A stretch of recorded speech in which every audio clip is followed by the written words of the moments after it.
We're hearing the words obstruction of justice quite a lot lately. We've asked attorney Bill Newman, Western Massachusetts representative for the American Civil Liberties Union, to help us get a better understanding of that term and some of the legal issues now surrounding President Trump's administration. Well, it's a broad term, and it is a specific crime. So obstruction of justice is really interfering with the mechanisms of the judicial process or the truth-finding, fact-finding process.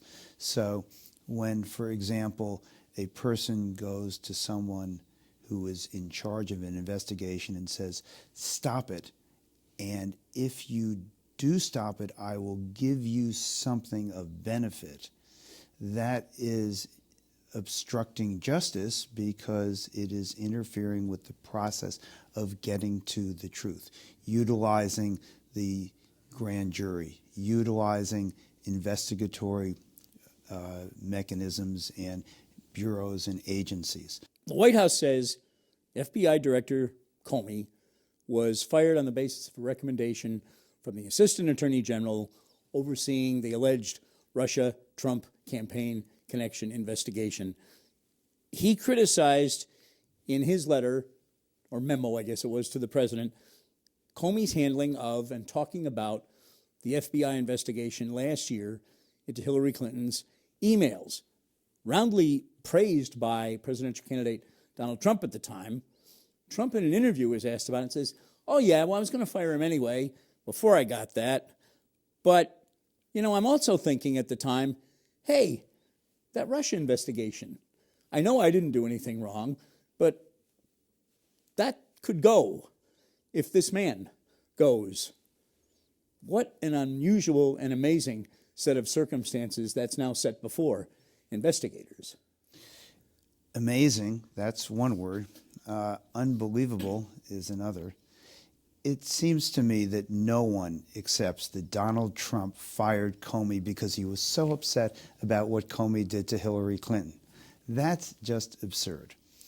And I think what Trump said eventually is probably closer to the truth, which is, I'm going to fire Comey because he's investigating Russia and my campaign's ties to Russia, and I don't want him to do that, so I'm going to fire him. And that's what he eventually came out and said. And I think, having gone through the various machinations of Trumpisms in varying degrees and explanations and untruths, he came out and said that. And it was unrehearsed. He did it at on the NBC interview. And I think we should take him at his word. He fired the director of the FBI because he didn't want the FBI to investigate his campaign's connections to the Russian government. Let's just accept what he says is true. In that regard, it's the only explanation that makes sense, and it's what was highly suspected, and the president confirmed it. Let's take him as being truthful this time. As we sit here and tape this, and this goes on air, James Comey is scheduled to testify tomorrow before a congressional committee. He reportedly wrote contemporaneous memos outlining President Trump supposedly asking him if he himself, the president, was under investigation, if Mr. Comey could let the investigation of former National Security Advisor Mike Flynn go, and also about this whole Russian thing that we just talked about. If it comes to it, does that kind of contemporaneous document mean very much, or is it still a case of he said, if there presumably is disagreement between what the president says he said and what Comey says he and the president said? How invaluable is a contemporaneous note or memo? I think it's significant. There are, if you look at the various rules of evidence, there are, of course, many dozens, literally a couple of dozen exceptions to the hearsay rules. And one exception to the hearsay rule, for example, is a business record. Someone comes into a store, someone writes down the receipt, this person bought this item at this time. Well, that piece of paper is hearsay, but it in fact is a valuable kind of evidence because it's a record made contemporaneously or nearly contemporaneously with the transaction for the purpose of recording the transaction, and it is viewed as significant and valuable and probative evidence.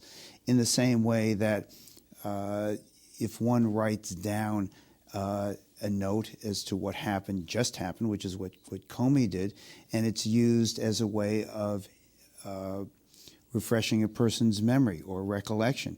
And when it does that, in fact, it is viewed as valuable evidence or a way to get to valuable evidence. So, and there are other reasons why it should be credited, which is to say that it's happening right at the time when the person's memory is freshest, when he is inspired to make the memo because he thinks it's so important to do so.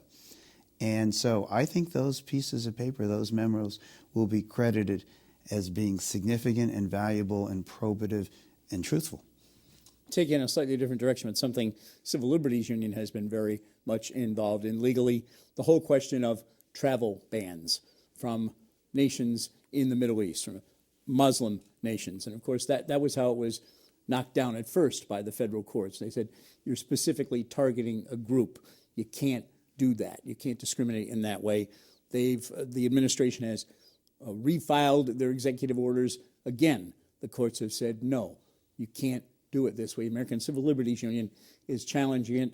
And the president has, within just the last couple of days, tweeted quite a bit, saying, repeatedly using the phrase and really it's proudly. His official ban. position, it's not a ban, but then Trump tweets on it and says it is a Muslim travel ban. And so American again, Civil why Liberties don't we take him at his word? He says he intends to create a Muslim travel ban. He created a Muslim travel ban. He said he was going to create a Muslim travel ban. And the courts have overwhelmingly, at least so far, said if the president as a campaigner says, I'm going to create a Muslim travel ban, he creates a Muslim travel ban. He creates a first Muslim travel ban. That one is struck down, and then he says, I should have gone back to the first Muslim travel ban after he creates the second Muslim travel ban because the first Muslim travel ban was more expansive and banned more Muslims, and it's a ban. And at some point, his words matter. And the courts have said, we are actually going to take him at his word. He intended to create a Muslim travel ban from predominantly Muslim countries, and he did. And that is a violation of the First Amendment guarantee of freedom of religion. Because when you target a specific religious group, you are implicating those First Amendment guarantees, and it is an affront to freedom and is dangerous for everyone, regardless of their religious beliefs or lack of religious beliefs, because undermining freedom for one group undermines freedom for all of us. Bill Newman, as always, thanks for coming in. Appreciate your perspective. Always a pleasure. Thank you.